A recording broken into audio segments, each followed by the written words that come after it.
it just comes down to finding enough people, right? Like when I teach people about flipping houses, they're like, why would somebody take that low of an offer?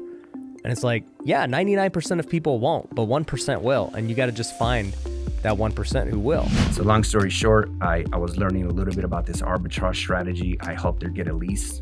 Even though I hadn't done it yet, I was just committed to helping her. And that just opened up my eyes. I'm like, man, this is just a cash flow play. So then me and my partner went and launched like 7 of our own subleases and then took all that cash flow and then started buying real estate. You know, now we have a portfolio of like $8 million all just in single family. Now little repairs are gonna happen here or there, so you've gotta account for that, which we call CapEx. So if we just budget about $300 a month for that, that leaves us with $1,000 in cash flow. And for me, that is a great investment because the more of these I add, it just keeps adding to my cash flow, but it also increases my net worth. And I have an amazing asset that I can just use whenever I want. So that's why I love Airbnb. Now, as far as my Airbnb portfolio goes, we have 8 rentals in Big Bear, California. I then have about 20 long-term rental units as well. So the question is, why don't I rent all of them long-term or rent them all short-term? What are the pros and cons? How do you decide which way to go? That's what we're gonna talk about today. So let's go over the pros and cons of going long-term rental versus short-term rental. We'll start with the pros of each. On the pros for the long-term side, you have less management, no furnishings, and more predictable income. You have less management because you have one tenant who pays once a month. They're probably on a year lease. There's not a ton to do with them. Hopefully, if you screen your tenants right, that should be the case. Second thing is you're not worrying about furnishing the property. Typically, long-term rentals are gonna be completely vacant. The tenant has to go put all their stuff in. The only thing you normally would provide are appliances. And then lastly, the income is very predictable. The monthly rent is whatever you guys said it is. It doesn't fluctuate. The only way it fluctuates is if they don't pay. But other than that, your rent is gonna be the same every month. That makes it very easy for you to budget and to know when to expect your check, as long as you have a good tenant. I gotta just make that completely clear. So those are the good things about going long term. So let's talk about the good things of going short term. When I talk about short term rentals, you guys can choose to rent it however you want. It can be on Airbnb, could be on HomeAway, could be on VRBO. The thing I have found with putting it on those sites is that each market has a different site that's the main one for that market. In Big Bear, I'm only on Airbnb. I tried putting it on the other websites, but it didn't really matter. I was still getting fully booked on Airbnb. So I just stopped doing it because it was more of a headache to try and maintain all those sites. That wasn't really a pro, but it was just a little quick tip for you guys. And if you guys like quick tips, do me a big favor and hit the like button as well. Some of the pros of Airbnb or short-term rental are, number one, typically there's a higher income.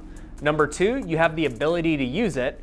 And number three, you have a diversified risk. So as far as higher income goes, it is almost certain that you will make more money on Airbnb. For example, on my Big Bear properties, if I were to rent them short term, I'd only be able to make about $1,500 on average. But because I put them on Airbnb, I can make $5,000 on average. That is a huge gap. Now, there are other costs that come with that. Now, it's not like I'm making $3,500 extra. I have to pay the cleaners, the property managers, Airbnb, state taxes. There are other costs that go into it.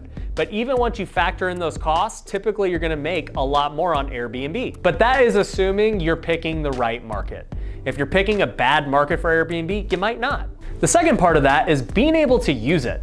So all of my Airbnbs in Big Bear, I have the ability to go book it myself as if I was a tenant. If nobody else is using it, I can go up there and use it and get joy out of it. That's a big perk, especially if your Airbnbs are in another city that you really enjoy visiting. That's actually how we got started on Airbnbs in Big Bear because I just wanted a second home there.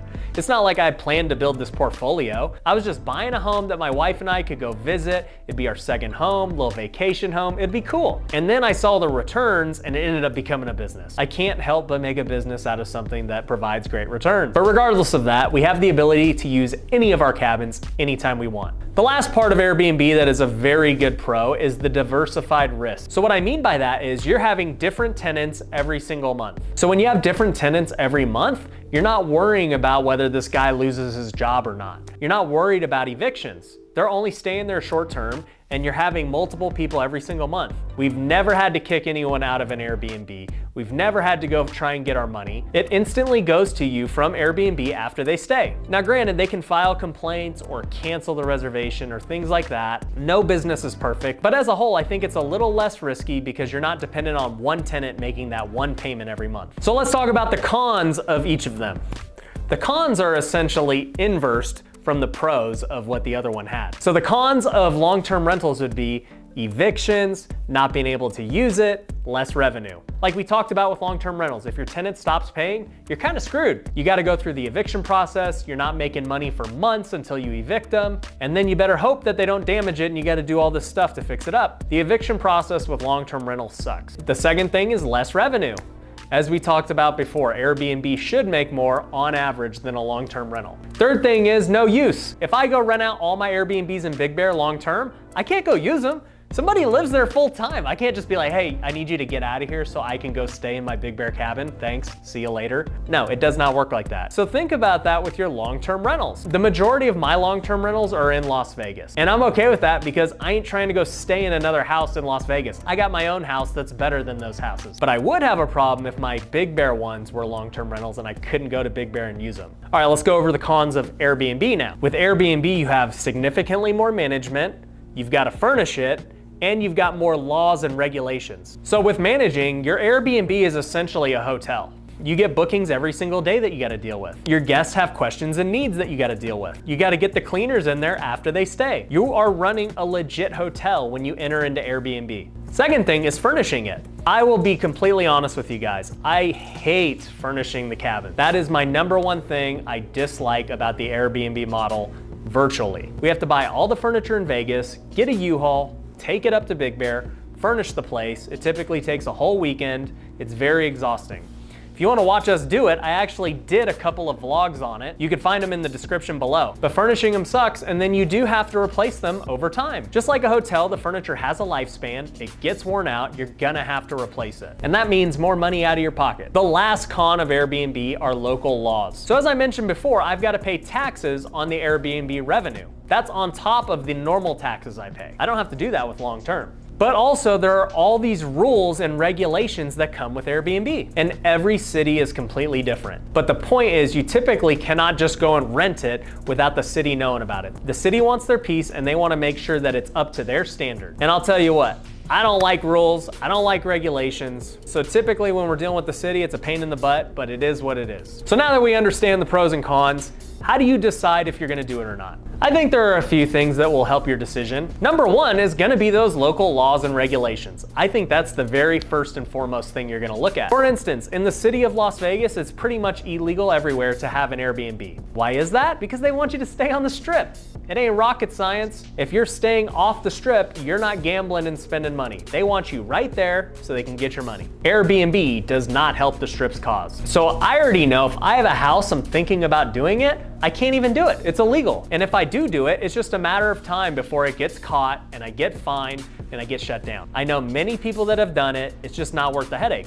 And that's why I don't have any in Las Vegas. Now, Henderson recently started allowing it. And for those of you who don't know what Henderson is, it's pretty much the southeast side of Vegas, completely different city with their own rules, and they are allowing Airbnb.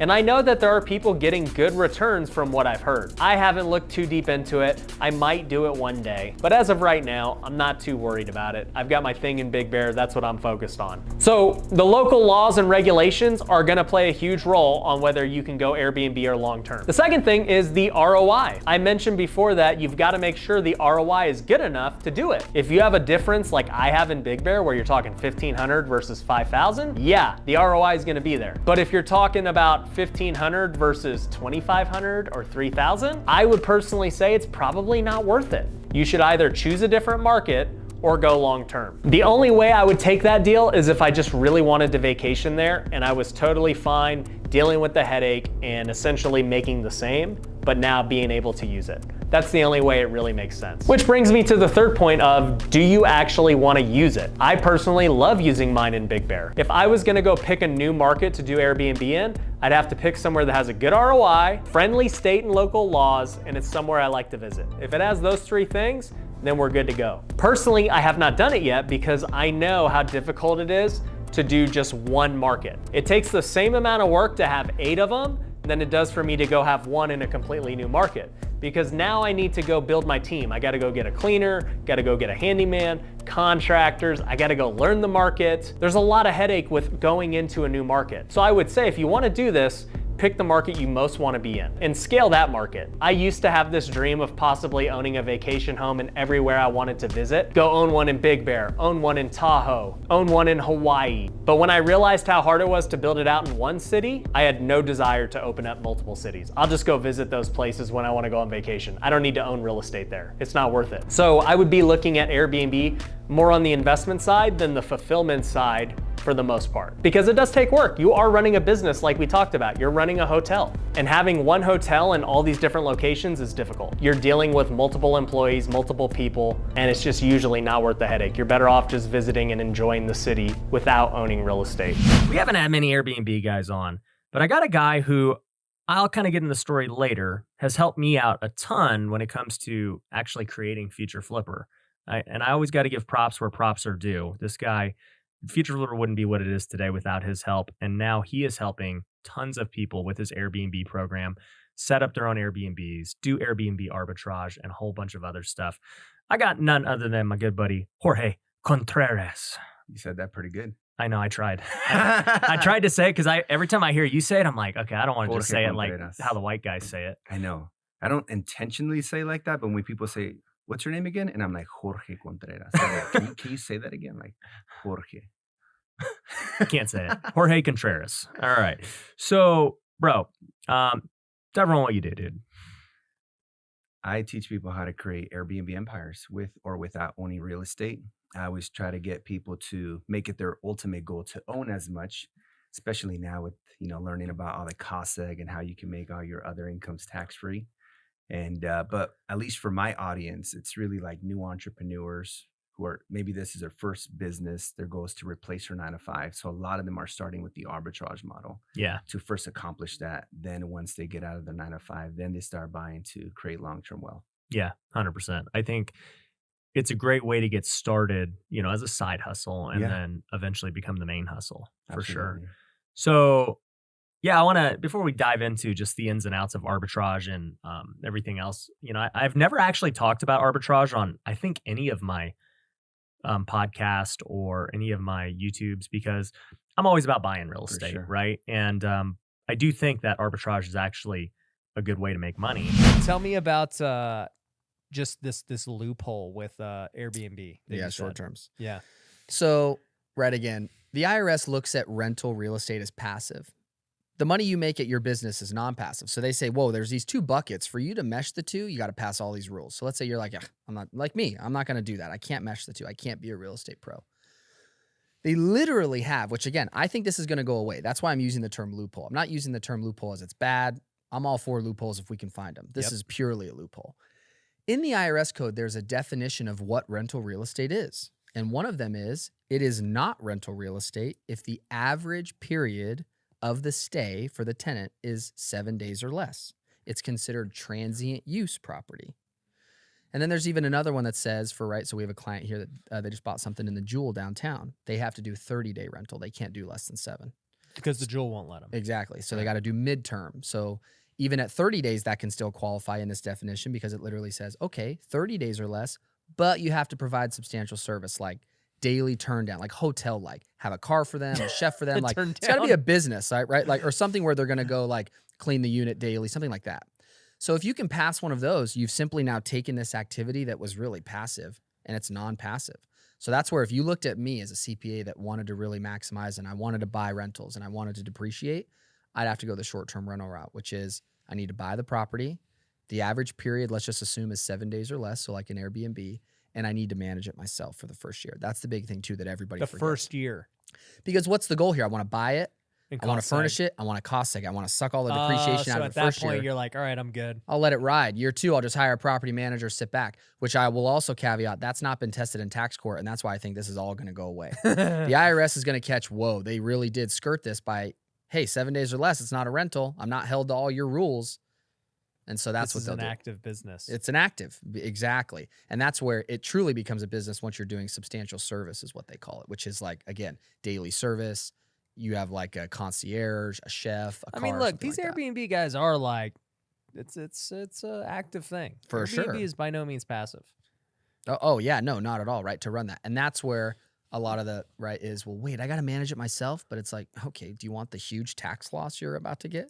You're about to lose money on paper and pay no tax. So that's where you're going to have to suck it up for the first year. It's funny. I was golfing with one of our students, and they were listening to you say something, right? And he's telling me, he's like, yeah, so I'm working on my property management stuff and everything. And I'm like, property management? Why are you doing property management? He's like, well, I have to do it to get the loophole of Airbnb.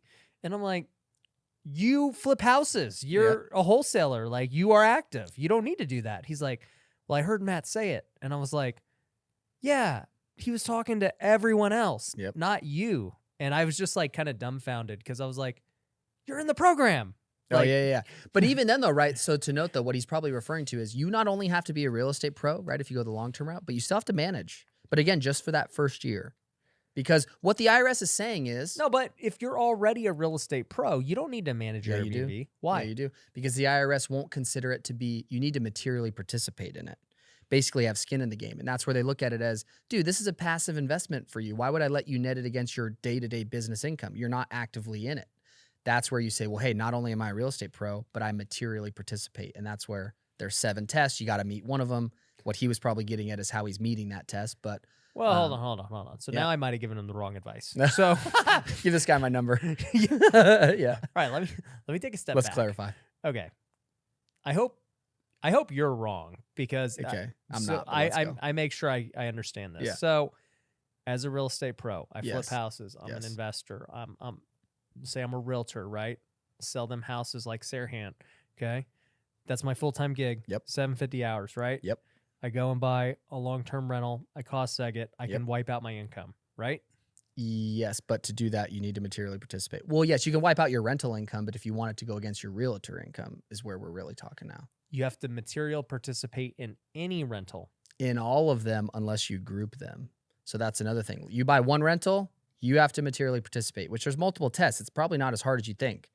If you're the only person running it, then you can just simply do that. If you hire a cleaner, something like that, then there's like an hour test. You got to hit at least 100 hours and things like that. But yes, you have to materially participate in every activity unless you choose to group them. Because we have to think about the intent. What does grouping them mean? So let's say you buy 5 rentals. The gold standard of being a material participant is 500 hours.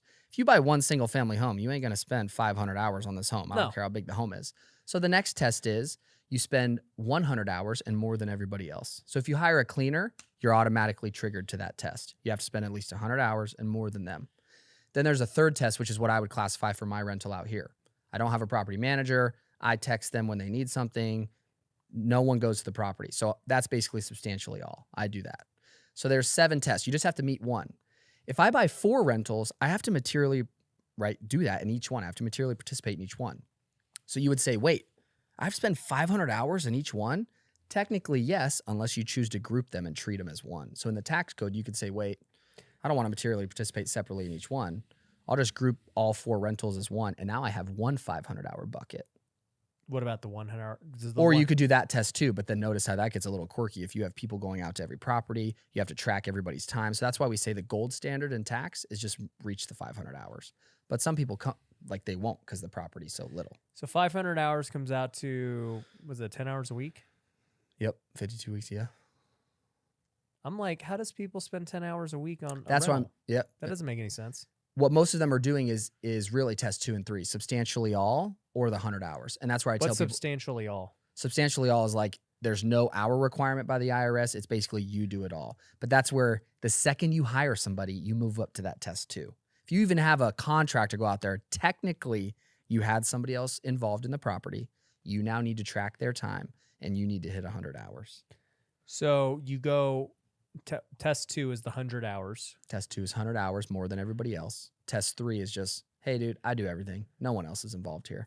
And then really there's 7 tests total, so there's 4 other ones, but those are so quirky, we've never used one on a client yet. So test 2 would be I spend 100 hours more than the contractor.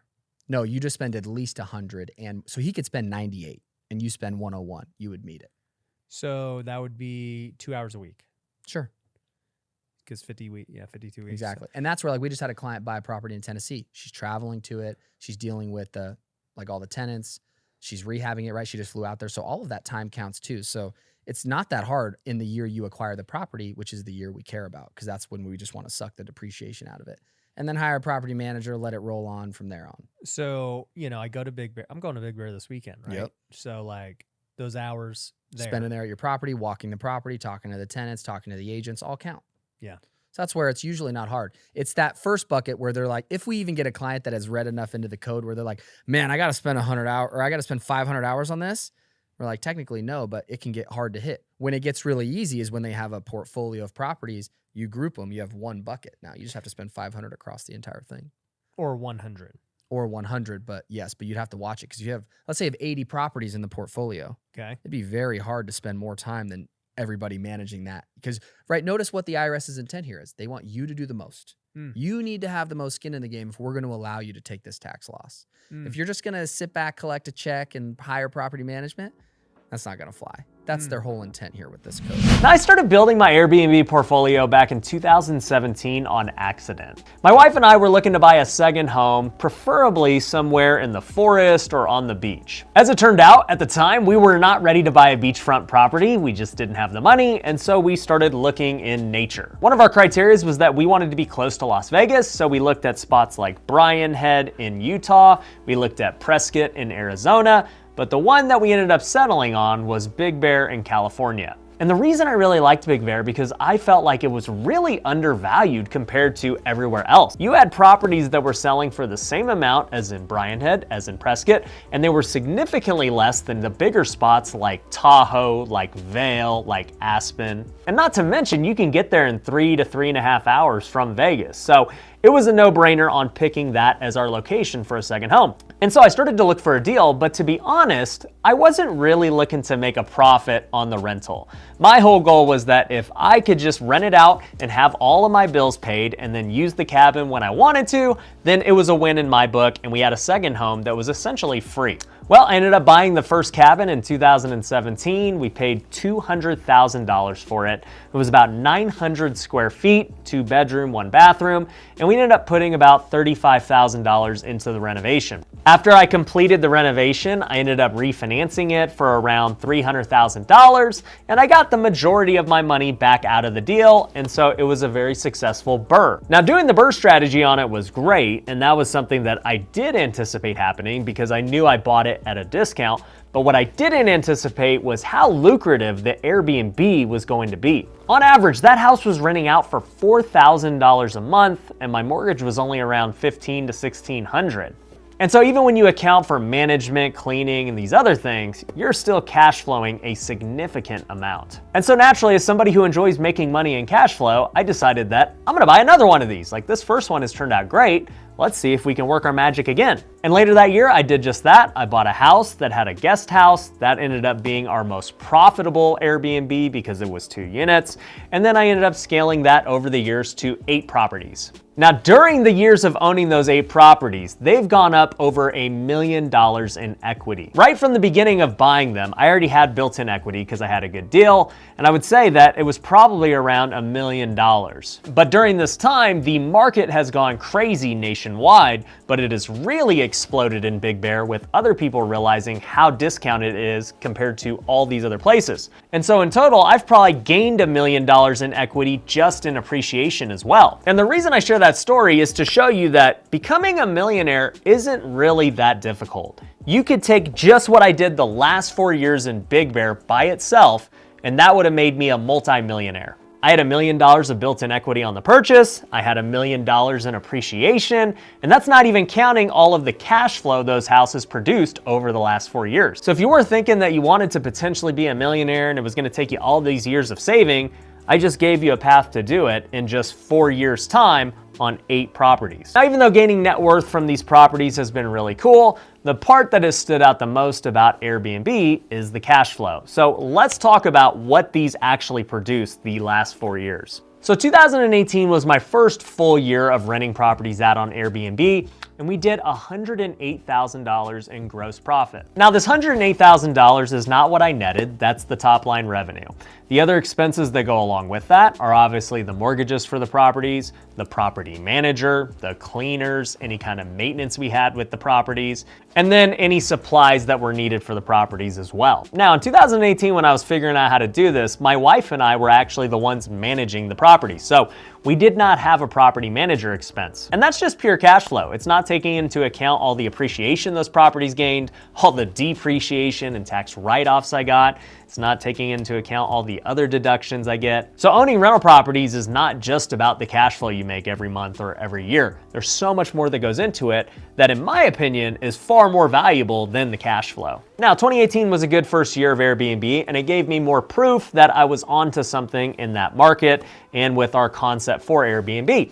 So I ended up buying a couple more, and in 2019, we had a much bigger year. We did $321,000 in gross profit. Now on that, it's hard for me to say how many units we had at the time because many of these properties we were buying, but even though we owned them, they weren't renovated yet and rented out. Some were rented out for half the year versus a full year. So I couldn't really give you an average price per unit that they were making.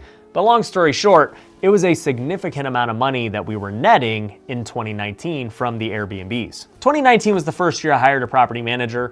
I actually got my cousin to do it for 10%. And his 10% wasn't based on the gross profit. It was based on gross profit minus cleaning fees, essentially what Airbnb gives us after all of their expenses. And speaking of expenses, I forgot to mention earlier, one of the other pieces that you have to pay are taxes to the city or the county for allowing you to do Airbnb. And those taxes vary. You can be in the same general area, but if one side falls on the city line and the other side falls on the county line, you're paying a different person who has different rules and different fees. But anyways, if I had to put a guess on 2019, it's probably around 20% net profit on that number. So I took home maybe 60,000 bucks. Now, as we went into 2019, I was still very excited about it, and I ended up buying a couple of more. And then we all know what happened, the pandemic. The pandemic shut down Airbnb, and we had to figure out what we were gonna do. As it turns out, I was able to rent some of them to long-term tenants, so I was able to recoup some of the money that year. But it was interesting because once people were able to go out again, Big Bear was in high demand. Everybody wanted to get out in nature, and prices were going up like crazy. And in 2020, on just Airbnb, we did $450,000 even with the shutdowns and everything that happened. So it was a good year in revenue, but I will say this was the year that Big Bear started to get on my nerves. They started to enact more laws and regulations. They started to have way more crackdowns on all this stuff, and I'm just not down with that. My wealth was starting to grow a lot more in 2020, mainly because real estate prices were going up. I was doing a lot more on YouTube, so my businesses were starting to grow even faster. And it just became this thing where Big Bear and making $450,000 in revenue kind of wasn't worth the headache and stress it was giving me, because now I can go just do these other things that are gonna be far more lucrative. But nonetheless, I said, I'm gonna keep all these properties, but I am done buying in Big Bear. The only way I will buy is on a house flip. I don't wanna hold any more rentals. And so that's exactly what I did. During this time, we flipped a few homes in Big Bear and we made really good money just because the market appreciated a lot. But I just decided I'm not gonna keep any more up here because it is just too much of a headache, even though the returns are great. So going into 2021, we didn't add any new ones to the portfolio. We actually lost one because Big Bear flagged the guest house on one of the very first ones that I bought. They said, you can't rent this guest house anymore, even though we've allowed you to rent it all of these years, even though you've paid all of these taxes on it, you are now no longer able to rent this because who knows. But nonetheless, we had our best year ever in 2021. We are projected to do $550,000 in revenue. Traditionally, December is the biggest month. People pay crazy money for Christmas and New Year's. And last year we did over $100,000, and I expect to do more of the same this year. So with everything that is already closed and with some bookings that I anticipate happening, we should cross over 550. And on that 550, I should be able to net about 20% and make over 6 figures in passive income just from this little piece of my business, which really was more of a side hustle than anything because it was something that I never anticipated happening. I just wanted to own a second home, and then it became this business, but now It's a business that I don't really want to grow anymore just because of all the regulation. And I'll just say that my property manager has done a great job dealing with the city. We had a couple of fines in excess of $7,000 each that we got reversed. And she has been working with getting that guest house reapproved, among other issues. And so if I didn't have her and I was the one dealing with these issues, I would actually probably sold all these properties because it's just not really worth my time at this point. But nonetheless, that doesn't mean that Airbnb is bad or I'm hating on it. I actually love Airbnb. I just don't like the city of Big Bear and all the regulation. And that leads me into my big plan for 2022. Many people have asked me, what about Vegas for Airbnb? Why don't you own any out there? Well, to this point, Vegas has also had a ton of restriction on Airbnb. It was pretty much outlawed everywhere. Well, then Henderson ended up changing their rules and said, hey, we'll allow it, but you got to follow all these different things. One of the rules being that you can't be within 1,000 square feet of another Airbnb. At that point, I said, I still don't want to deal with it. There's too much regulation. I already have enough regulation in Big Bear, right? But something crazy is happening in 2022. Vegas is now getting rid of that rule. I don't know what the new rule is going to be, but they are going to be more Airbnb friendly. So my plan is to do Airbnb in Vegas and Henderson much more now since the regulations are softening. And if that ends up happening the right way, I may just potentially sell my Big Bear properties and just focus on the Vegas market for Airbnb. So I'm really hopeful for that because that would make me want to buy a lot more rental properties in Las Vegas. But anyways, I think Airbnb is a great tool. If you want to learn more about Airbnb, I actually have a rental property academy where I go in depth about how I buy rentals, how I run my Airbnbs, how I do some other things in the rental space and why they're so important. You can find out more about that academy at futureflipper.com. You can also book a call with my team to figure out how you can work with us and build up your real estate investing career. I would love to help you become financially free and grow your business. Let's talk about this Airbnb thing. Before going into how you actually do it and all that, what's been your experience with Airbnb? How did you get into it? Yeah, great question. So I started buying real estate in 2012, and then in my previous business that I started when I was 15 years ago, I was a professional dance instructor. So I used to teach bachata. You ever heard of that dance? I remember you telling me that. I don't know what it is though. It's a sensual partner dance from the Dominican Republic. A lot of people that dance salsa dance bachata. My wife would know. She was a dancer. Oh, cool. Yeah. So long story short, I traveled to 25 plus countries, being like a dance coach, coaching other coaches. So I've always been like a teacher and a coach at heart. That's what I've been doing pretty much my entire adult life. Right. And in 2016, one of my dance students told me that her 2 duplexes in Fresno were making 3x her mortgage. I was like, what? Doing this Airbnb thing. So I had a bunch of leases that were ending at the end of 2016. So in March of 2017, I launched my first 4 Airbnbs on properties that I already own. I went from making $6K a month with those 4 to $14K a month, right? $1,500, $3,500. And at the time, I was kind of like stuck in this dance business where I was running the business like a job, trading time for money. And I'm like, man, I was running this nightclub. I had these 2 dance festivals, 8,000 plus people, but I was up till like 4 a.m. almost every day, working like 14-hour days. Crazy. And I ended up just really overworking myself because, I believe we're always doing things in order to validate our beliefs to be true. And one of my beliefs back then was that hard work equals success. And so I was basically working super hard to create, quote unquote success. And I ended up herniating a disc in my back. And went from not being able to work out, not running, not jogging, not walking. The next thing you know, I'm laying on the floor and I didn't even have health insurance. My wife's like, all right, we got to go to Mexico. So I went to Mexico, TJ, and I got a back surgery in my L5S1. The doctor said it was a 50-50 chance I'd ever walk again.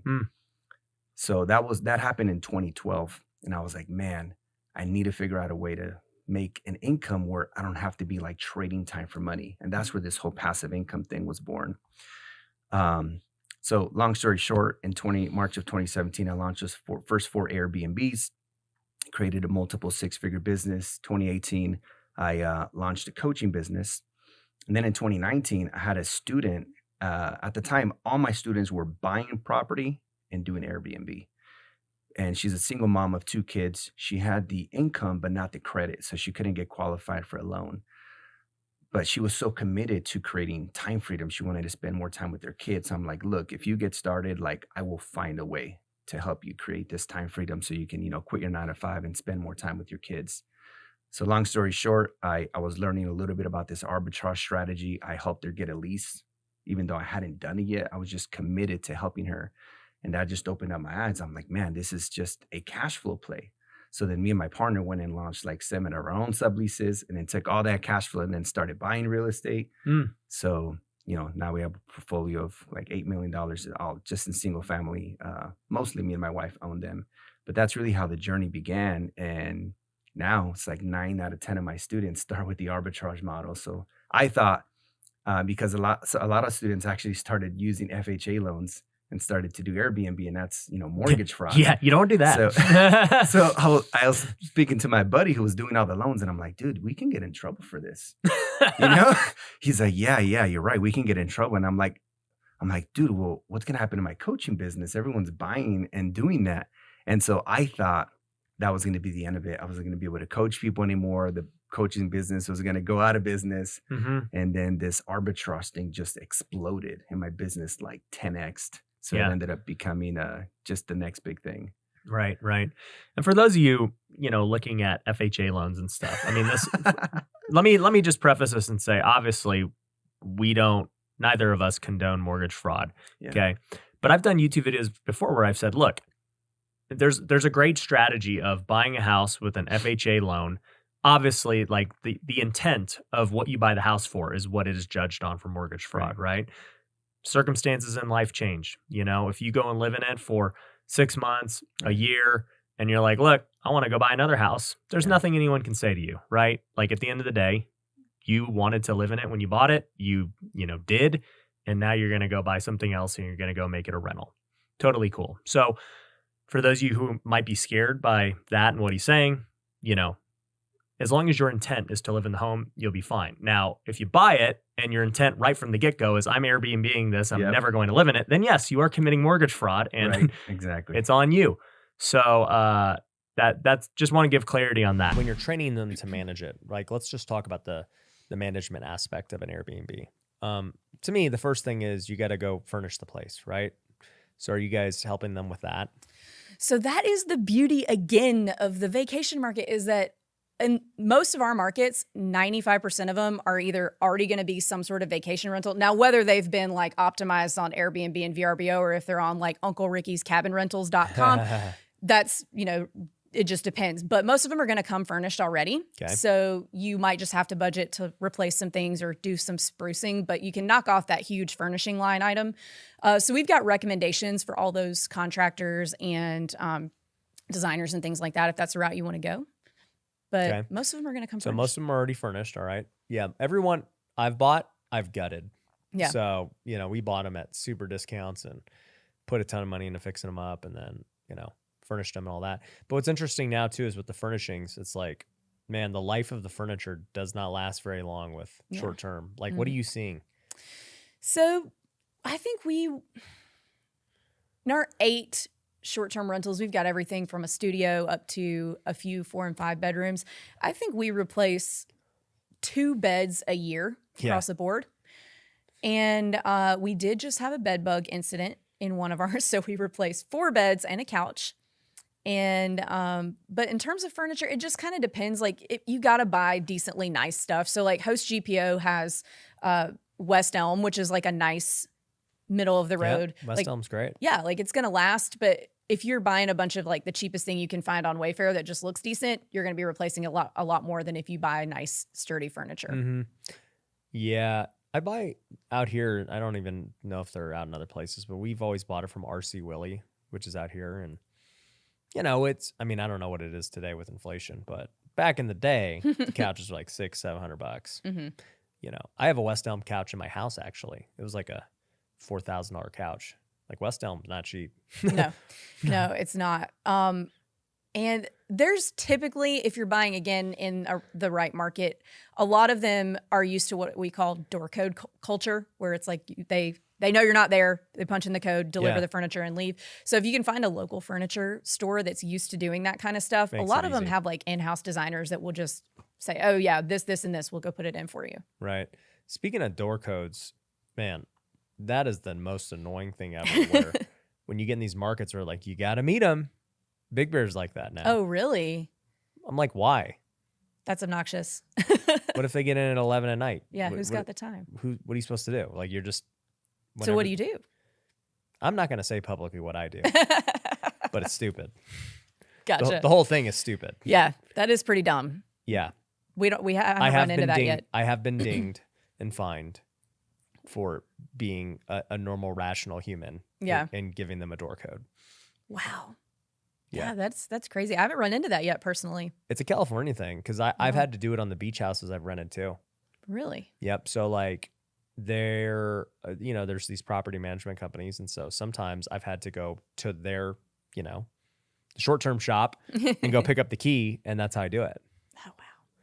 There's a few like that still out there, that a few property management companies where when we're out showing houses, we have to go physically pick up the key from the office, then drive to the house, which could be 30 minutes away, and then bring it back. That's just dumb. Yeah. That they do that. But in California, it's like a normal thing, which sucks. That does suck. Yep. So extra staff, extra annoyance for all parties. Every renter. I don't know one renter that wouldn't rather just give me the door code. Yeah, they don't want to meet you either. No. But I will say that the person that we had to meet in San Diego, she was really nice. She's like, it was this brand new custom built $10 million plus home. It like had sound and like this iPad thing at the front where you could like do the shades and the sound. Oh, Like it wow. was intense. So I would have It sounds like a headache of having to like people show that. not figuring out how to use that. Yeah. Yeah. And we didn't even use it. So it is what it is. But okay, so they end up coming to you. You're putting them through education. You're showing them what market to do. You're helping them get a loan. They identify a house. They make offers. They're in contract now. You're now prepping them to get their stuff in order to go manage this thing at a high level. Yes. How hard is it to manage it for people who are watching? It's not difficult work at all. It is. My 4-year-old could do it, but How many it is hours work. a week does it take you to do one if you had a brand new person? An hour a week. Yeah. It's not hard, but is it going to interrupt your dinner at some point where a guest like has a an question? emergency. Yeah. But all you're going to do is make a phone call and fix it. And you don't have to like go over there and apologize personally or anything like that. It's just a mindset thing. And, but it doesn't take much time at all. It's just. And I can confirm that. We managed ours from Vegas, right? We're not even in the same state. And we're fine. And even to this day, my property manager is in Vegas. So yeah, it's not anything crazy. And you said you have a VA doing a lot of stuff. Yeah, so we have several VAs for different parts of our businesses, and we have one VA that handles like our entire real estate portfolio, long-terms, multis, all that. And as part of his job, he's there during business hours for anything that comes in during business hours. So we're still managing him and making sure, because there are some things that he has to run up the flagpole to us, but so it's still a little bit of managing still, even with a VA. But it's definitely a really nice alternative to like a full service management company that charges an arm and a leg. Right. No, 100%. Yeah. A lot of management companies will charge you like 20 to 30%, which is crazy because you won't make money. Right. For the amount of work it actually takes to manage it. I've never seen like a bigger discrepancy in like the actual value of what they do compared to the price they charge. Right. I have to agree with that. Yeah, it's crazy. What are some things to look for with this? I mean, I imagine you don't want to be in HOAs. Absolutely. The only place I've seen that's like HOA friendly is like Florida, most of Florida, but almost anywhere else, you got to run. I feel like HOA communities are like, which is not very friendly towards short-term rentals. They make their own rules. Yeah, which is why you stay away from apartments and condos and those things. Right, because even if the city says you can get a permit, the HOA can say, well, we don't allow it, period. Mm-hmm. But there's really like three main components. It's data, regulation, and the contract, right? So when it comes to the data, it's like looking at comps. So we use AirDNA to look at projected revenues. We use MashVisor to look at current revenue and occupancy of any Airbnb in the US. AirDNA works worldwide. And that's how we know if there's a lot of potential, if there's already properties making the expected returns that you want. Right. And then two, which is also very important, it's probably the first place I would start is regulation, making sure that the city would allow you to get a permit. Vegas sucks, man. I'm sure you get Vegas students sucks. in Vegas all the time that are just like, what do I do? They're like, I want to do it in Vegas, but I can't do it in Vegas. And I know for a while I had a ton of students in Henderson, but now it looks like they're doing this lottery system. So it's so impossible. difficult. Yeah. It's basically like impossible. I spoke to what are the Bocle brothers? Oakley Brothers, yeah. And they have like 5 properties that they're going to sell because they can't do it anymore. Right. So yeah, regulation is super, super important. I used to go into a lot of areas where you didn't even need a permit, but then when and if they implement a regulation, it could totally be out of your favor, kind of like Henderson. So right now I feel the safest place and the only place people should go is where you can get a permit, where it's regulated. They say, get a permit. Here are the rules. Just follow the rules. Just follow the rules. I can say that too. So I have my Airbnbs in Big Bear. We have 10 units and we just have had issues over issues whenever we don't follow the rules. Like I've been fined $8,000, like on a fine, On one fine? On one fine. Wow. Multiple times. Wow. And some were justified, some were not. But even the ones that were not, it's still the way they do it. They're like, you have to pay your $8,000 and then you can appeal. Right. That's crazy. I'm like, this is stupid. And it was totally unjustified. Guilty until proven innocent. Yep. Terrible. And I think on the big fines, we've always gotten them back, but I've gotten little fines, $1,000, $1,500 for, dude, I don't even know. I can't even remember. Like, but what's happened with Big Bear, and this is what someone needs to pay attention to too, is like, what is the trend of regulation doing too? Because when I first got into Big Bear in 2017, it was very different than it is today. Right. Like they're trying to go harder and harder and harder and limit. It seems like everyone wants to limit. Right. What do you think about that? Like what's the play for Airbnb long term? What do you think these cities and regulations are going to do? I think a lot of cities, what I'm seeing right now, there's a couple cities that are doing something similar where they're doing these lottery systems and they're going to give X amount of permits. So for example, in San Diego, they're going to allow 1% of all inventory in San Diego to be a short-term rental. But if you're on the beach, which is like Mission Beach, 30% of the inventory can be short-term rentals. Long Beach did something similar, LA, Anaheim. So I think a lot of cities are going to say, all right, I'm going to allow like 1 to 5% or 1 to 3% of inventory. Because I understand, I mean, if you're in a residential area, they don't want all the properties to be short-term rentals. And then, it'll just make the housing shortage situation even more challenging. Yeah, it's tough, man, because I'm trying to look at it from an objective point of view. And I've thought a lot about this. On one hand, as a capitalist, I'm like, free market. Absolutely. Whoever wants to buy it, buys it, that is what it is. On the other hand, I think about quality of life of people. And I agree. If you have a house and everyone around you is Airbnb-ing a property, it's like, you probably don't want to live there. Right. Yeah. But then I think about it and I say, well, okay, if you did allow capitalism to do what it does, and that does happen in certain neighborhoods, well, you can sell, you can move, and go to an HOA where there's no Airbnb allowed, period. Right. And that's kind of how I'm starting to think about it. I'm like, nobody makes anyone live anywhere. If you don't like that everything around you is turning into rentals and Airbnbs, move and go to an HOA where it's totally not allowed. Yeah, I think what recently Airbnb implemented a new policy where they're like banning all types of parties, which is great. We've never allowed parties or events, and we have like quiet hours and all this stuff because these are the people that disturb the neighbors anyway. So we really cater to like professionals, nurses, corporate housing, people that are using our properties to relocate if they had some type of damage. We've even had people, government bookings for people that were seeking like political asylum from their country, just all kinds of stuff, but people that really just want to have a party, like we've always been against that. Like we don't like it. We know it's not good for the neighborhoods. We want to create good for your property relationship. Exactly. It's not good for your property. So now that they've banned that, and now you have, in a lot of areas, you actually have to be 25 or older to book on Airbnb, which I think is great because most of the time people that throw parties are under 25. Idiots. Yeah. Yep. No, it makes sense. Well, that's good that it's legal that they can do that. I mean, I guess driving a rental car is the same way.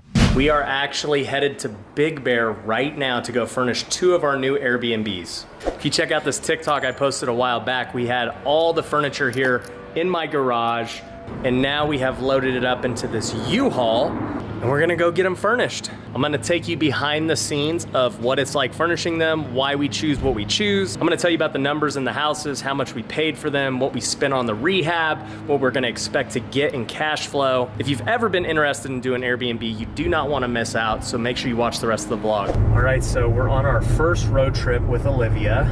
It's gonna be interesting. She was crying her head off at the beginning, but now she's cool, so we'll see how that goes.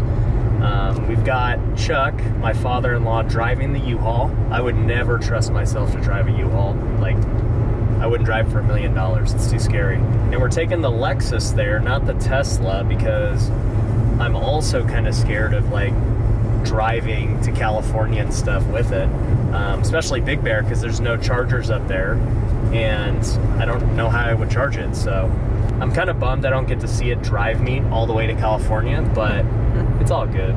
Ryan just asked me to just kind of explain how we furnish them, because that's my department. It's a little bit of a headache, so I see why he doesn't want to do it. I basically just go to a big box retail store like RC Willey. I grab an associate and say, hey, I need to furnish an entire house. You want to make some money? And I say, I want this, I want one of these, I want two of these.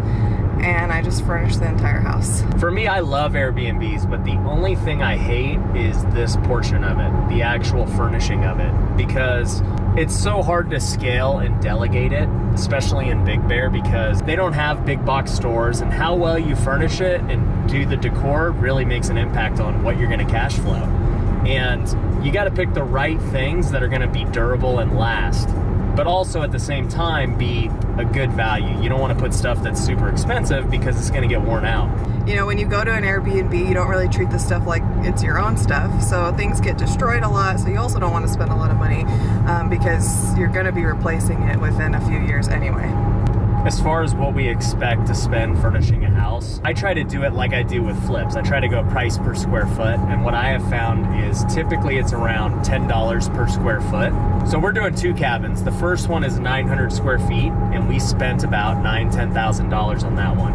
It's a 3-bedroom, 2-bath, and I found that that model works pretty good for the furniture we're getting. But that being said, it's honestly more about rooms. That's what it comes down to. So at the end of the day, look more so at beds and baths more than anything.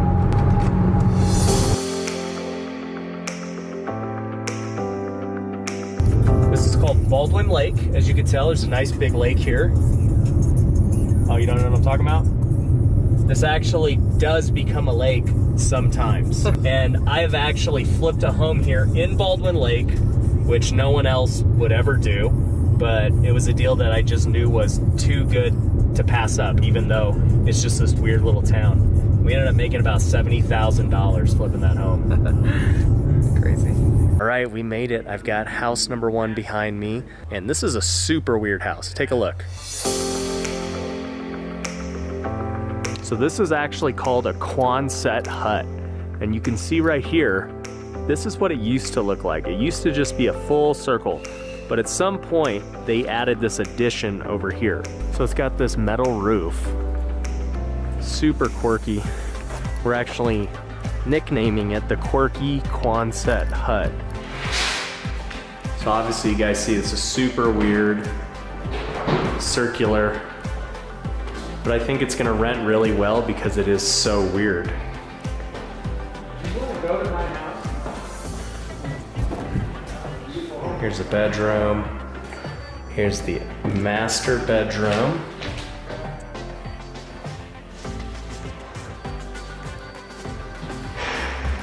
So this is all the home used to be.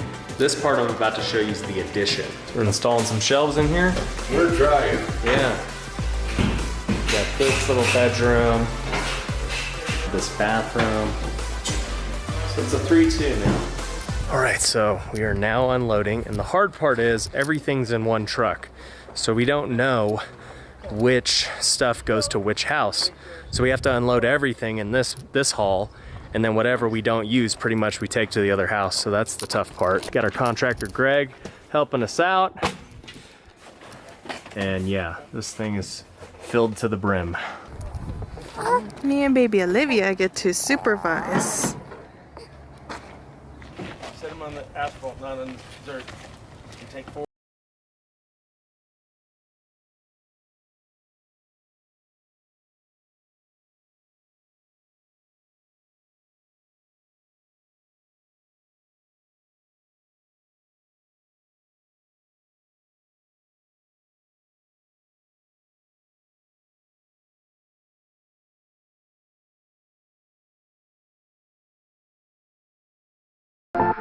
Okay, so we unloaded everything at the first house, and now we are at house number 2. And this one is super cool because it's in Fawnskin, which is on the other side of the lake, about 20 minutes from the other one. And this one's a really small house. It's like almost 600 square feet, if that. But we made it a 2-bedroom, 1-bath.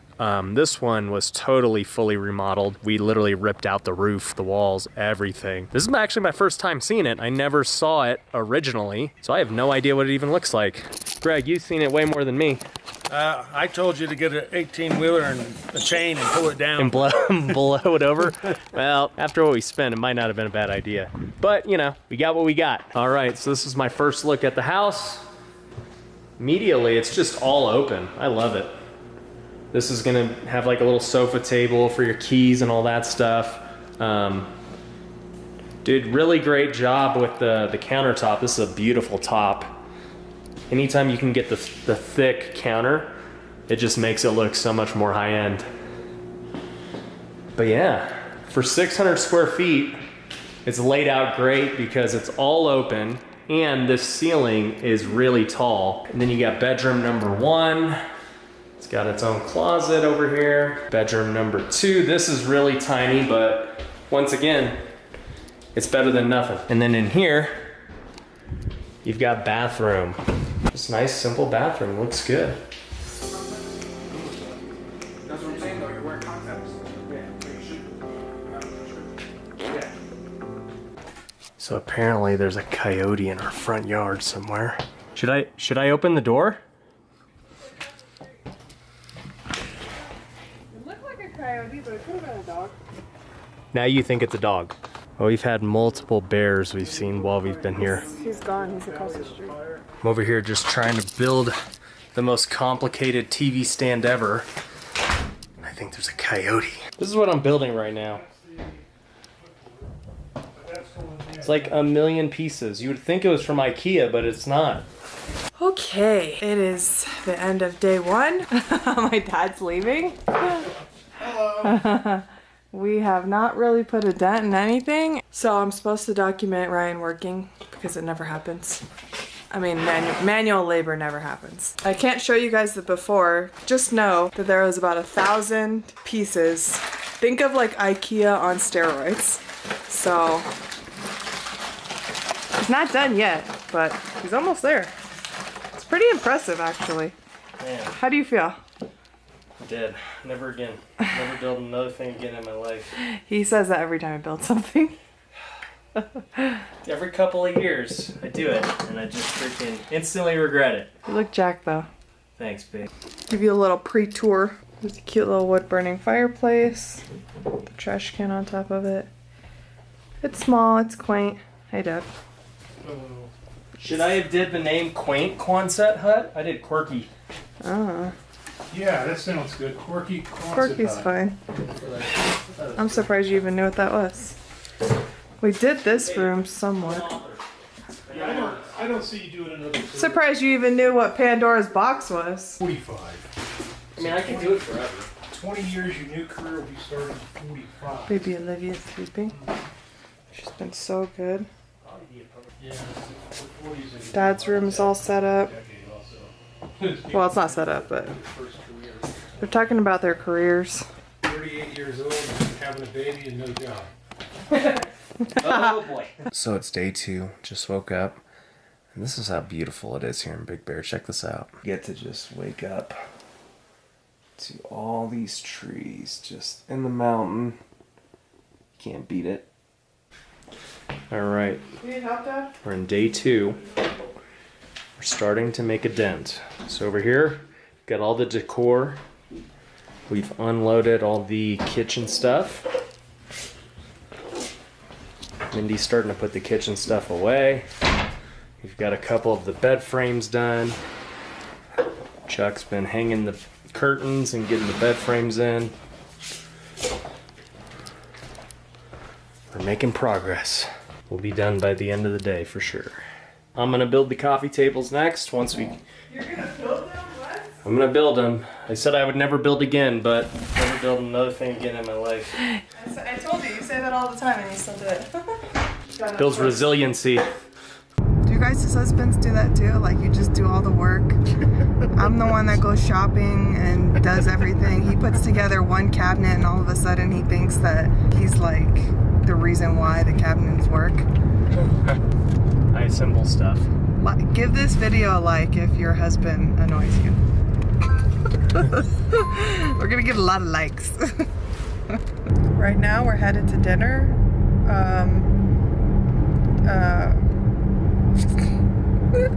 I can't even get mad at my husband now because I messed up way more. All right, so we're at my contractor Greg's house. He has a beautiful home. I am drinking, that's what I'm drinking tonight. I don't know what it is.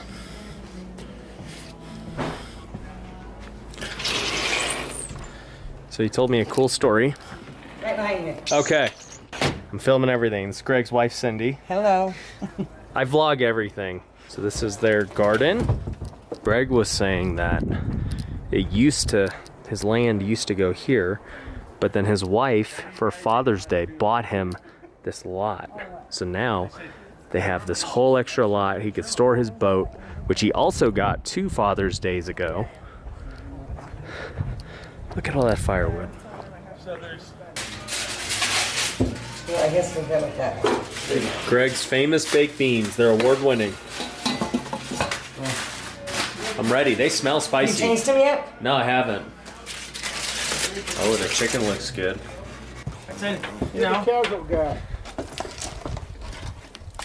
Oh man, how long have they been smoking? Since about 1240. What's like the optimal smoke, would you say? Depends on what you. This is a mix of hickory, mesquite, Okay. and I use watermelon juice Okay. in the bottom on this one. If you smoke, you always want to use a fruit for the water. You just don't want to use plain water. You need the sugar in the water to make it work. So nice. This is the little girl. She's having low skin issues. She has hair just like her dad. Twins.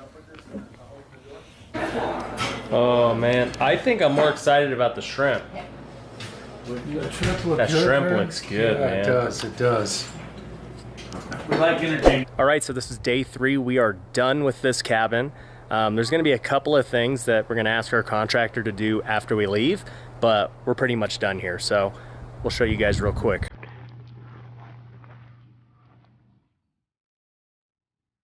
So we've got this deck porch area. We were eating out here. It was beautiful. Little swinger, charcoal barbecue. We always put charcoal barbecues in. It's just way easier for people to use. All right. So as we walk in, you have all this beautiful space. So you have this wood burning fireplace. It's beautiful. 55-inch TV, the recliner. As we go here, you got your dining area, kitchen. You know, it's small, but it does the job. You know, we couldn't have upper cabinets because this is that Quonset hut. This is one thing I'm gonna have my contractor change. I really think we could fit like an apartment-sized fridge right here, so this fridge sucks, but you know. Once again, for Airbnb, they don't need a giant fridge. It's not like you're living here, so either way, even if we can't, it's not a big deal. You got bedroom 1, bedroom 2, the master. So here's bedroom 3. It's really small, but at the end of the day, like I said, most of these people renting aren't so concerned with bedroom size. They're more concerned about just the living space and how many people they can fit. Okay, so right here, this is where we still need to do some work. This is our storage closet. Every Airbnb, you need a storage closet for all your linens, all your extra toiletries and shampoos and all that stuff. Yeah, once he does that, then we'll throw a lock on it so they can't use it, and it's good to go. And here is bathroom 2. Once again, need a mirror. But everything came out beautifully.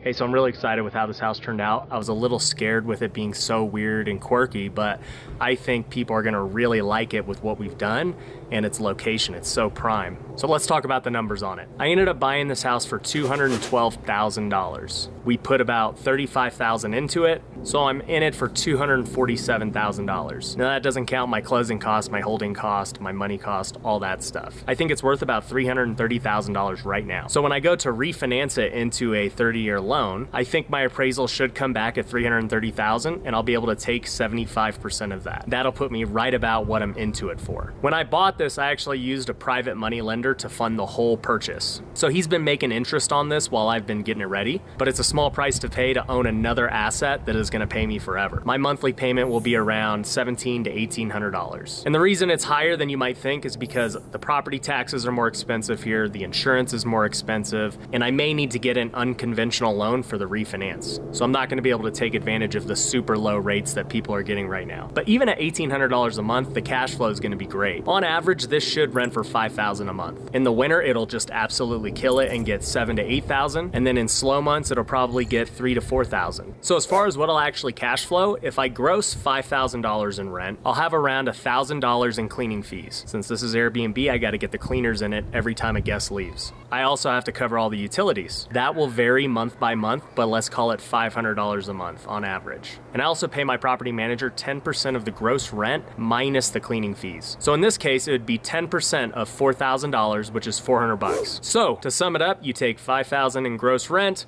minus $1,000 in cleaning, minus $500 in utilities, minus $400 for my property manager, minus $1,800 for my mortgage, and you get about $1,300 in cash flow. Now, little repairs are gonna happen here or there, so you've gotta account for that, which we call CapEx. So if we just budget about $300 a month for that, that leaves us with $1,000 in cash flow. And for me, that is a great investment because the more of these I add, it just keeps adding to my cash flow, but it also increases my net worth. And I have an amazing asset that I can just use whenever I want. So that's why I love Airbnb. As for the other unit, we had intentions to go furnish that one too, but after 3 days of furnishing this one, we're pretty exhausted and we're just gonna head home. So we dropped all the stuff off over there and my contractor is gonna go furnish it for us. So hopefully this week's vlog gave you a behind the scenes look at what the Airbnbs are really like, and I hope it inspires you to buy one. What do you do?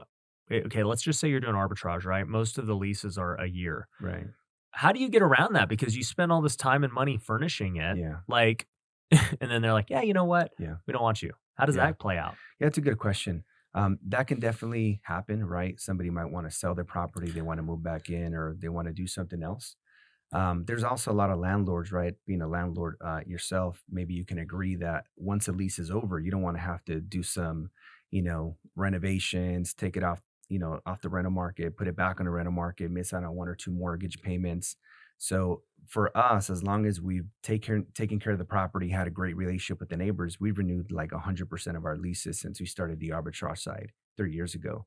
And so that's worked out really good. And a lot of times these landlords, they do want to secure a 2-year lease or a 3-year lease just because they want to secure their tenants too.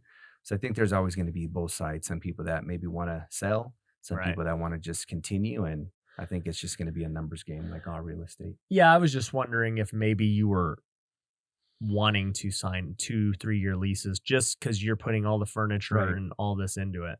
I would absolutely, and I have done it before, and I think it's better. You don't want to. It's obviously a lot of work when you're launching an Airbnb, especially when you're getting started and you're like that 9-to-5er and you don't have a ton of money to have somebody just launch it. Like I literally will find the property and my team will do everything all the way to listing it for me. But for people who are just getting started, they often launch it themselves. It's a lot of work. It could take 7 days, 10 days to launch an Airbnb. You don't want to take it off the market after a year. So renewing would definitely be the goal. I've launched almost all my Airbnbs. I mean, this was years ago. I haven't started a new Airbnb in a while. But it was like, yeah, my wife and I literally drove to Big Bear from Vegas with Wow. a cart full of furniture because Big Bear doesn't really have Right. furniture stores. It's very remote. So I would buy everything in Vegas. We went to RC Willie. Shout out to RC Willie. They should sponsor this, by the way.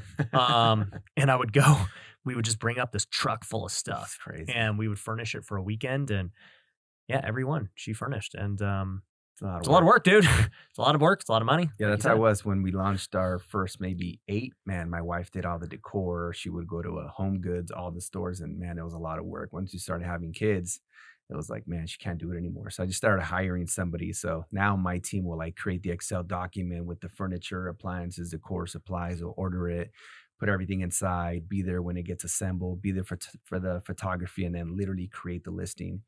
So it costs more money, but I rather, buy other people's time. Yeah, no, 100%. Actually, I take that back. We did furnish one recently that I was going to flip in Big Bear. Speaking of regulations, this property took 2 years to get renovated because of the city flagged it. Then during COVID, they don't allow you to get permits and all this stuff. It just took forever. And then finally I listed it and it was sitting on the market. I said, you know what? I'm just going to keep it. There's no, Right. oh, actually, you know what happened? Because Big Bear likes to play games with me, and we're both like, it's just this thing. I've been told many times, like, dude, you're like literally public enemy number 1 on Big Bear's. They've known you for like 5 years, right? Well, and I just talk about it all the time, and they get pissed because it's just bringing more people to the market. But they've got a wanted poster somewhere, and basically what happened was, they made the new rule saying, hey, you can't apply for any more permits. Like it's going to be one permit per person. It wasn't just for me, but it was just like one permit per investor. And so, and they said everything that anyone's got to this point is grandfathered in. So I already had all mine. Right. So I was like, oh, well, I guess I have to sell. I can't. Right. And we had applied for a permit before that rule and nothing ever happened with it. I was like, crap. Well, if Big Bear is seasonal. So the winters are what crushes it. And so unfortunately I couldn't take advantage of the winter. I would have probably made like freaking a lot of money. Yeah. And it sits through the winter. My listing doesn't sell for what I want it to sell for and everything. Well, around freaking March, I get this email from Big Bear and they're like, oh, you know what? Because you did the permit before we said that, you can actually still get it. And I'm like, okay, you didn't want to tell me this 7 months ago before the winter when I would have made, $100,000. Like, so crazy. That's what I deal with. But anyways, I don't even know why I told that story. Oh, the reason I told that story was because once they said we could do it, we applied, and I was like, I'm not going back up there to furnish that thing. So I sent someone else, and there you go. It's good. That's the way to do it. Just delegate it. I don't even know what my Big Bear or my Airbnbs are making. I'm gonna look it up while we talk. Yeah, I haven't looked in a long time. That'd be interesting to see. You have somebody out there who manages them local? No, not even local. My property manager here in Vegas, I trained her how to do it back years ago, and she just crushes it. And now she does management for all my people out there, like in Joshua Tree and Big Bear. Yeah, she's got her own like management gig going really nice. That's awesome. Actually, speaking of management gigs, what do you think about that? Like what about just managing other people so you're not putting up the capital? Yeah, I think that's, there's really 3 ways, right? Of course, you could buy them, you could do the arbitrage model, or you could just start a management side. And I think that's a great way for someone that maybe doesn't have their own capital to get started. So like, let's say I don't have any money and you have the money. So you start the Airbnb, I manage it for you. Maybe I charge 10, 15, 25, 30, whatever we arrange, 20% of the gross revenue. If the property's making 10K gross and I make 20%, hey, that's 2K a year, 2K a month, 24K a year. So I think it's a great way, right? It's just about finding creative ways to, get your feet wet, get started, and then you can reinvest your own money to just get into arbitrage or purchasing. So I think it could be a great gig for someone just starting out. Yeah, the corporate bookings, and they all come through Airbnb because that's where all the inventory is, right? That's where the majority of the market share is. So again, I think just putting it on Airbnb, I think that the best marketing to do for Airbnb is having a marketable property in a great location. Your property's in a great location, it's marketable, and I think you will attract those bookings through the Airbnb platform.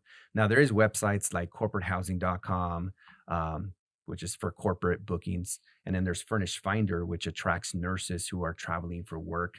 And there's a ton of them out there. And I think it'd be great to get your assistant to put them on all the platforms and just manually adjust the calendars and block whenever it gets booked somewhere else. But But from what you're saying, it's like Airbnb is enough. It will just get all those people. It has been for me. I don't have websites. I don't have I don't do any social media for the Airbnbs. It's just I feel that having a marketable property in a great location is the best marketing. Yeah. Yeah, and you're going to get better tenants too. Absolutely. In those ones. Like people aren't going there for one night to party. It's like, And I want to live here for the next 30, 60 days. the people who are paying $12K to stay for a month, they're not going to not take care of your property. Mm-hmm. You're attracting more affluent people. Well, and it just makes the management way easier. Absolutely. You don't have to There's do no turnover. cleanings. Yeah. So it could be that perfect hybrid model between short-term and long-term. Yeah. Then whenever you have some vacancy on some of these multifamily deals, you could test out this corporate model for 30-day plus too. Yeah, it's true. But if you own the entire apartment, Right. like True. who makes the rules? Yeah. I've actually had people say that with just different deals. Yeah. It's harder with a giant complex to do Right. this, but like, this is going to be, I'm buying this 10 unit apartment, 20 unit, and I want to make Yep. them all Airbnbs. I'm like, that's totally possible. Yeah. You make the rules. You've got Yeah. you're just running a mini hotel Yeah. at that point. Exactly. Yeah. So I think that's cool. What are some things people need to look out for with Airbnb that maybe aren't so apparent right away? I would avoid properties that are on main streets. Personally, I've had them before. I've owned property that were on a main street and we got a lot of complaints. Families didn't feel safe. Their kids playing outside when there's like a main street. Plus it's really noisy, a lot of dust. So I would avoid properties on main street. Personally, I don't think they're good to just hold in your portfolio long-term anyway. So I try to really stick to nice residential neighborhoods where it's just safe for the kids to play outside. And something that could be overlooked is having properties that are near a train track. Really? Yeah, I mean, I've experienced this before where, somebody checked into a property that we had that was near a train track and they were super tired and all of a sudden you hear the train coming a couple times a day, which is just crazy, but it happens. So I would avoid properties like that. The other thing, especially on the arbitrage side, you got to make sure that the property's renovated because you're not going to renovate a property that you don't own. I don't feel like that really makes sense. Especially like what if you do only have it for a year, right? You don't want to invest capital to something you're not going to own long term. So if you're in the arbitrage strategy, make sure the property's renovated. Super important. The other thing is I believe that when people book Airbnbs, it's really for two reasons. One, let's say you're hosting, the Future Flipper Mastermind and someone stays at an Airbnb only because it's close to the event.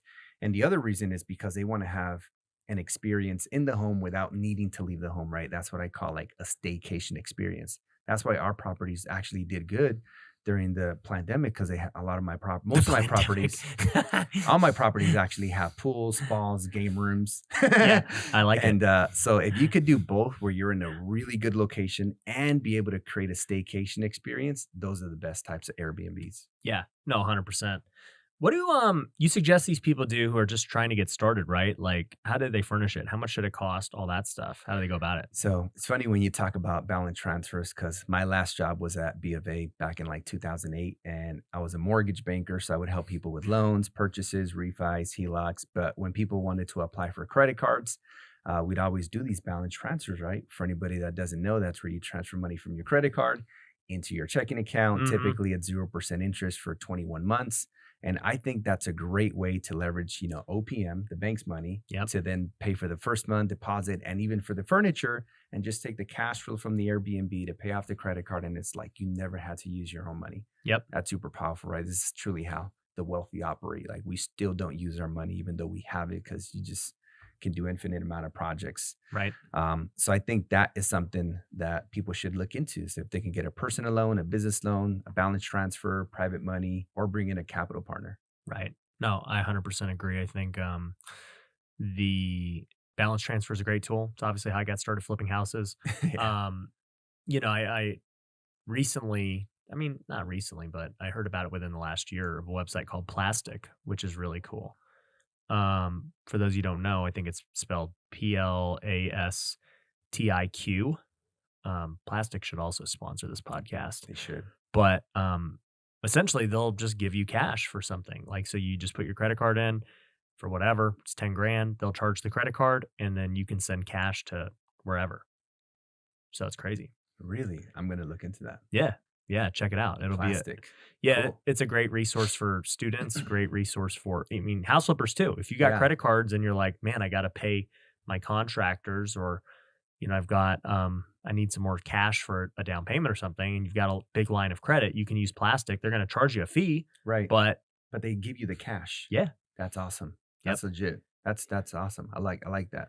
That's a great way to leverage credit cards. Oh, 100%. And I'm surprised it took this long for a company like that to come out, because when I was first, got into flipping houses, what I did was, I ordered all these credit cards. I did a balance transfer on many of them, but there was like one that didn't have a balance transfer. It just wasn't a thing. And I was like, you know what? I'm just going to start a PayPal account, and I'm just going to PayPal myself money.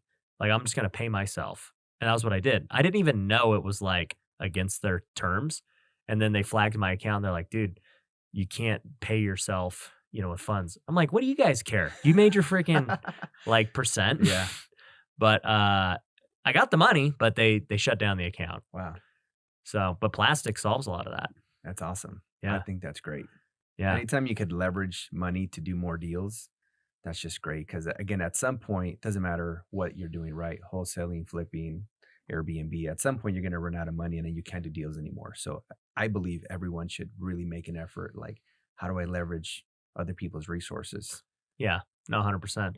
So I think, obviously we talked a lot of stuff about Airbnb. Obviously you have your coaching and everything else. And I think, we're going to film some stuff for an upcoming webinar you have that kind of goes a lot more in depth about how somebody can get started.